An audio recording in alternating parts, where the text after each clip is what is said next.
ನಿಮಗೆಲ್ಲ ಗೌರಿ ಅಡುಗೆ ಅಂಗಳಕ್ಕೆ ಸ್ವಾಗತ. ನಾನಿವತ್ತು ಬೆಂಡೆಕಾಯಿಂದ ಸ್ನ್ಯಾಕ್ಸ್ ಮಾಡ್ತಾಯಿದ್ದೀನಿ. ತುಂಬ ರುಚಿಯಾಗಿರುತ್ತೆ. ಇದು ಸಂಜೆ ಟೀ ಟೈಮ್ಗೆ ಮಕ್ಕಳು ಸ್ಕೂಲಿಂದ ಬಂದಾಗ ಇದನ್ನು ಮಾಡಿಕೊಟ್ರೆ ತುಂಬಾ ಇಷ್ಟಪಟ್ಟು ತಿಂತಾರೆ.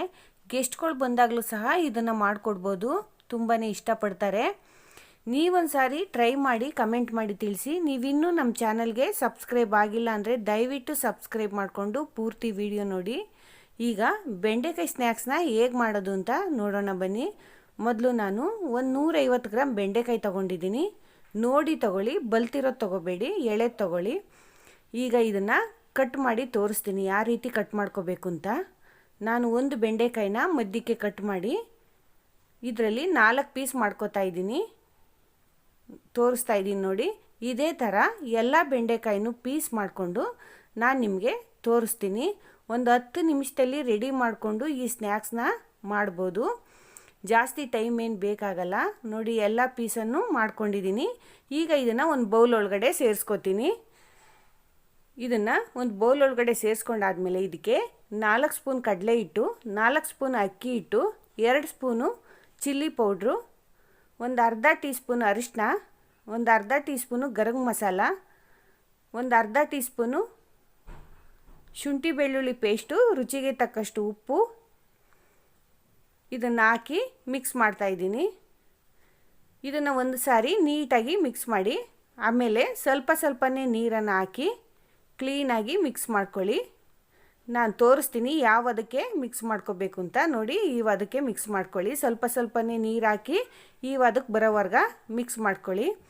ಈಗ ನಾನು ಸ್ಟವ್ ಆನ್ ಮಾಡಿ ಒಂದು ಬಾಣಲಿ ಇಟ್ಟಿದ್ದೀನಿ. ಆ ಬಾಣಲಿಗೆ ಎಣ್ಣೆ ಹಾಕಿ ಅದು ಕಾದಿದೆ. ಇವಾಗ ನಾನು ಇದು ಒಂದೊಂದೇ ಪೀಸನ್ನು ನಾನು ಬಿಡ್ತಾಯಿದ್ದೀನಿ. ಒಟ್ಟಿಗೆ ಹಾಕೋಕ್ಕೆ ಹೋಗಬೇಡಿ, ಅಂಟ್ಕೊಳ್ಳುತ್ತೆ. ಒಂದೊಂದೇ ಪೀಸನ್ನು ಬಿಡಿ. ಈ ಬಾಣಲಿ ಎಷ್ಟು ಇಳಿಸುತ್ತೋ ಅಷ್ಟನ್ನು ಬಿಡಿ. ಈಗ ನೋಡಿ, ನಾನು ಈ ಬಾಣಲಿ ಎಷ್ಟು ಇಳಿಸುತ್ತೋ ಅಷ್ಟನ್ನು ಮಾತ್ರ ಬಿಟ್ಟಿದ್ದೀನಿ. ಈಗ ಇದನ್ನು ಒಂದು ಸಾರಿ ತಿರುಗಿಸೋಣ. ಕಮ್ಮಿ ಉರಿ ಇಟ್ಕೊಂಡೇ ಮಾಡ್ಕೊಳ್ಳಿ, ಜಾಸ್ತಿ ಉರಿ ಇಟ್ಕೊಳ್ಳೋಕೆ ಹೋಗ್ಬೇಡಿ, ಸೀದೋಗಿಬಿಡುತ್ತೆ. ನೋಡಿ, ಇವಾಗ ಚೆನ್ನಾಗಿ ಬೆಂದಿದೆ. ಇದನ್ನು ನಾನು ಒಂದು ಪ್ಲೇಟ್ಗೆ ಎತ್ತಾಕೋತೀನಿ, ತೋರಿಸ್ತೀನಿ. ಪ್ಲೇಟ್ಗೆ ಎತ್ತಾಕೊಂಡ್ಮೇಲೆ ತುಂಬಾ ರುಚಿಯಾಗಿರುತ್ತೆ. ನೀವೊಂದು ಸಾರಿ ಟ್ರೈ ಮಾಡಿ. ಜಾಸ್ತಿ ಟೈಮ್ ಏನು ಬೇಕಾಗಲ್ಲ, ಒಂದು 10 ನಿಮಿಷದಲ್ಲಿ ರೆಡಿ ಮಾಡ್ಕೋಬೋದು. ತೋರಿಸ್ತಾ ಇದ್ದೀನಿ ನೋಡಿ. ಇದೇ ಥರ ಇನ್ನೊಂದು 2ನೇ ಸಾರಿನೂ ನಾನು ಹಾಕಿ ತೋರಿಸ್ತಾ ಇದ್ದೀನಿ. ಈ ಬೆಂಡೆಕಾಯಿ ಸ್ನ್ಯಾಕ್ಸು ಯಾರಿಗೆಲ್ಲ ಇಷ್ಟ ಅನ್ನೋರು ಕಮೆಂಟ್ ಮಾಡಿ ತಿಳಿಸಿ. ನೋಡಿ, ಇವಾಗ 2ನೇ ಸಲಿನೂ ಬೆಂದಿದೆ ಇದು. ಇವಾಗ ಇದನ್ನು ಸಹ ನಾನು ಪ್ಲೇಟ್ಗೆ ಎತ್ತಾಕೋತಾ ಇದ್ದೀನಿ. ಈ ಬೆಂಡೆಕಾಯಿ ಸ್ನ್ಯಾಕ್ಸ್ನ ನಮ್ಮ ಮನೇಲಿ ಎಲ್ಲರೂ ಇಷ್ಟಪಟ್ಟು ತಿಂತಾರೆ.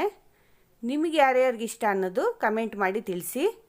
ಎಲ್ಲ ಸ್ನ್ಯಾಕ್ಸ್ನು ಬೇಯಿಸ್ಕೊಂಡು ರೆಡಿ ಮಾಡಿ ಇಟ್ಕೊಂಡಿದ್ದೀನಿ.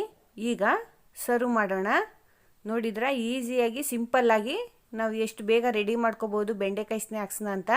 ಈ ರೆಸಿಪಿ ನಿಮ್ಗೆ ಇಷ್ಟ ಆಗಿದ್ದರೆ ಲೈಕ್ ಮಾಡಿ, ಶೇರ್ ಮಾಡಿ, ಕಮೆಂಟ್ ಮಾಡಿ. ಇನ್ನಷ್ಟು ಈಸಿ ರೆಸಿಪಿಗಾಗಿ ನಮ್ಮ ಗೌರಿ ಅಡುಗೆ ಅಂಗಳಕ್ಕೆ ಸಬ್ಸ್ಕ್ರೈಬ್ ಆಗೋದನ್ನು ಮರಿಬೇಡಿ. ಮುಂದಿನ ಸಂಚಿಕೆಯಲ್ಲಿ ಮತ್ತಷ್ಟು ಇಂಟ್ರೆಸ್ಟಿಂಗ್ ರೆಸಿಪಿಯೊಂದಿಗೆ ನಿಮ್ಮ ಮುಂದೆ ಬರ್ತೀನಿ. ಕಾಯ್ತಾ ಇರಿ. Thank you.